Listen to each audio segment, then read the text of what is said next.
Great Sunday, you all. It's about 4 something, almost 5 o'clock, and I got blessed with a word today. Here's the message.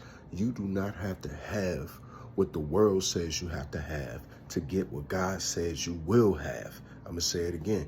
You do not have to have the qualifications and the eligibility for certain things that God says you're going to have. And it's not that you don't have to go that route. It's just that God is going to qualify you at some point. Now, if it's for certain eligibilities and you got to have certain degrees and certain clearances, I'm not saying no, you won't get it, but you may not be able to get it the way that other people said you had to get it. God will qualify you if it's for your purpose and under his will. God will send the resources. So not to confuse you, you will get what you need to get to qualify and be eligible in the natural sense, but it may not come the same route that everyone else took, because God at any given time can speak to man and create a new law, create a new clearance, create a new eligibility, change the rules. You don't believe me? Look at what's going on in college football this past season. When I played college football, you know, you pretty much had 5 years to use 4 years of eligibility. But y'all seen what happened with the transfer portal this year, right? For like 2 weeks, it was like open season. You can do and go wherever. So, and you didn't have to sit out a year. You can go straight into playing.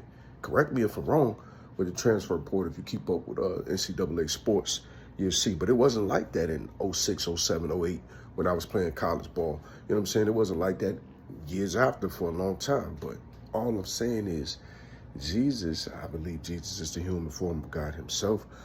Jesus is saying to these people, like, look, in Mark chapter 8, that I took 5 loaves and fed, let me get my numbers right, and fed, in verse 17, took 5 loaves and fed 5,000.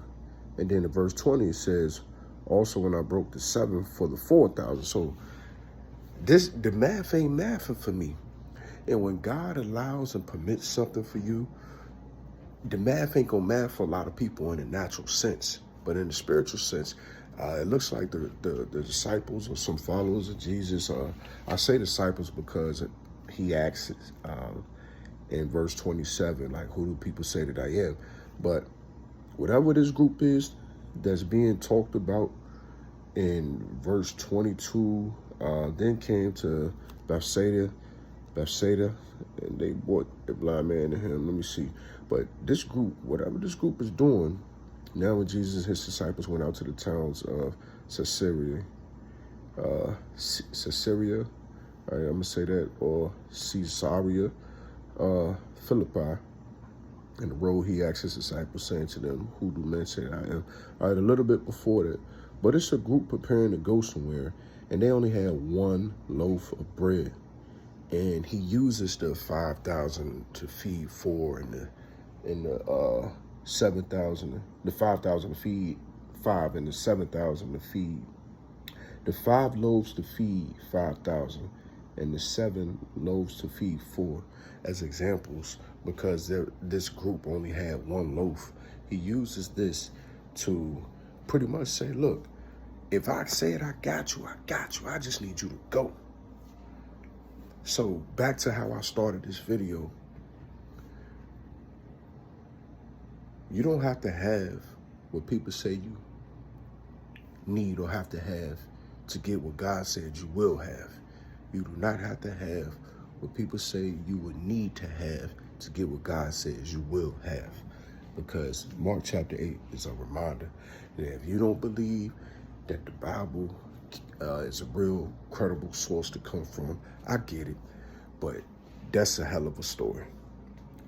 That's a story that I've lived, and a lot of things I have right now, God qualified me to get. He made me eligible for it. He made a way for it.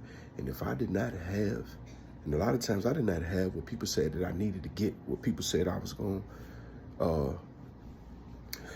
a lot of times I did not have, and I still don't have what people said I needed to have to gain certain things.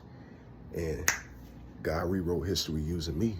I've seen him do it for others, and he can do it for you too. Keep it there.